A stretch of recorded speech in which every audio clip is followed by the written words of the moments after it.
Now about the tomato. It's such a good vegetable and can be used.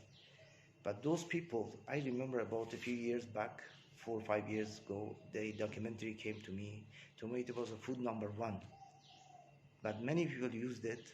When tomato cook, it make a cramp in the muscles.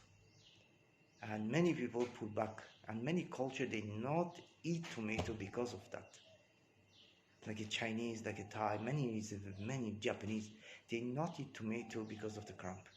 Then I was thinking, how could Italian people use that and not cause trouble to them? For long period of time, I was looking. Finally, one day, in one Hollywood movie, I saw when they cooking tomato, they put a wine in it. You say, wow, that is the solution.